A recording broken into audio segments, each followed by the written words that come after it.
মাত্র ৬০-৭০ টাকা খরচ করে বানিয়ে নিলাম ৫00-৬০০ টাকার আচার।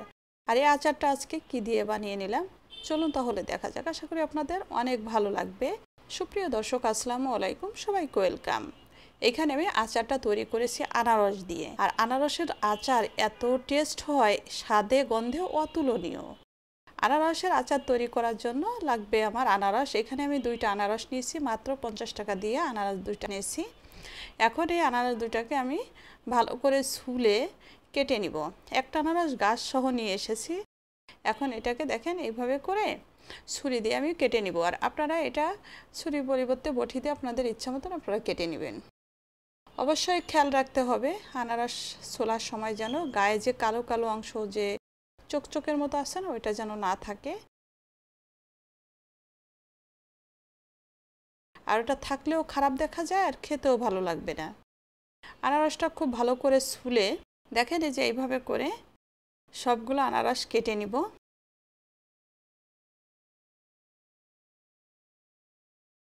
একটা আনারসকে 2 ভাগ করেছি, আর 2 ভাগ করে ওটাকে আবার 4 ভাগ করে এই যে এইভাবে করে মোটা মোটা কিউব কিউব করে কেটে নিয়েছি। দেখেন 2টা আনারসই এভাবে কেটে নিলাম। চলে আসলাম পরবর্তী স্টেপে। কড়াইতে দিয়ে দিলাম আনারসগুলো, দিয়ে দিলাম মেজারমেন্ট কাপের 1 কাপ চিনি। আর চিনিটা দিয়ে এখন ভালো করে নাড়াচাড়া দিয়ে মিশিয়ে নিতে হবে। আনারসের আচারটা তৈরি করতে কিছু টিপস এখানে ব্যবহার করব, যেটা খুব মন দিয়ে দেখবেন, তাহলে আপনিও খুব পারফেক্ট এবং অনায়াসে খুব সহজে অল্প উপকরণে এই আচারটা তৈরি করতে পারবেন। চিনিটা দিয়ে ভালো করে মিশিয়ে এখন কিন্তু মিডিয়াম হিটে রান্নাটা করছি। দেখেন কি পরিমাণ পানি ছেড়েছে আর চিনিটা গলে গেছে। এখন নাড়াচাড়া দিতে হবে বারবার করে, যেন সাইড দিয়ে চিনিটা পোড়া ধরে না যায়। দেখেন নাড়তে নাড়তে এবং পানিটা শুকিয়ে এই পর্যায়ে চলে আসছে। এখন কিন্তু আনারসের ভিতর খুব ভালোভাবে শিরাটা ঢুকে গেছে।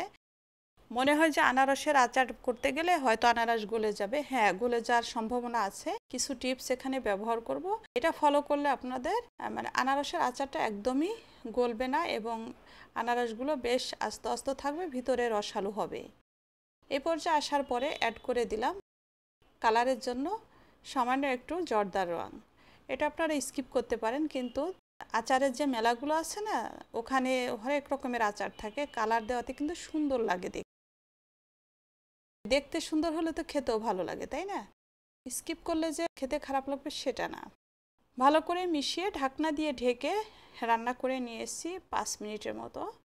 এখন চুলার ফ্লেমটা একদম লো রেখেছি। আর 5 মিনিট পরে আরেকটু পানি ছেড়েছে। এই অবস্থায় অ্যাড করে দিলাম 1 চা চামচ চিলি ফ্লেক্স। চিলি ফ্লেক্সটা দিয়ে নাড়াচাড়া দিয়ে খুব ভালো করে মিশিয়ে আরও 2-3 মিনিট রান্না করার পরে এখন অ্যাড করে দিলাম লবণ। লবণটা একদমই লাস্টে দিতে হবে। এখন লবণটা দিলে টেস্টটা ঠিক মতন আসবে এবং গলা ভর্তা ভর্তা হওয়ার কোনো চান্স থাকবে না। আর আপনি যদি আগে লবণ দেন তাহলে কিন্তু গলে একদম ভর্তা ভর্তা হয়ে যাবে। এই জন্য লাস্টে লবণটা দিতে হবে। এখন কিন্তু শিরাটা একদম আঠালো হয়ে গেছে। শিরায় যতটুকু আচারটা শক্ত হওয়ার হয়ে গেছে, যার কারণে আর গলবে না। এখন আমি একটু হাত দিয়ে আপনাদের দেখিয়ে দিই যে শিরাটা কোন পর্যায়ে গেলে আপনার আচারটা নামাতে হবে। এই যে দেখেন 2 আঙ্গুলে এইভাবে চাপ দিলে যদি দেখেন যে একটু আঠালো মানে আশ্বাসের মতো আসছে, বুঝতে হবে যে হয়ে আসছে। আরও 3-4 মিনিট রান্না করে এটাকে নামিয়ে নিতে হবে।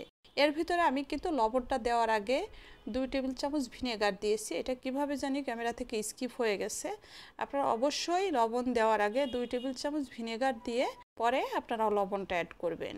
সব কিছু দিয়ে আমি আরও 3-4 মিনিট লো ফ্লেমে রান্না করে একদম রসটা যখন খুব ভালোভাবে একদম মিশে গেছে এবং আঠালো আঠালো হয়ে গেছে, একটা সার্ভিং ডিশে নামিয়ে নিলাম। একটা আমি একটু দেখিয়ে দিব যে কেমন হয়েছে খেতে। দেখেন কি চমৎকার হয়েছে।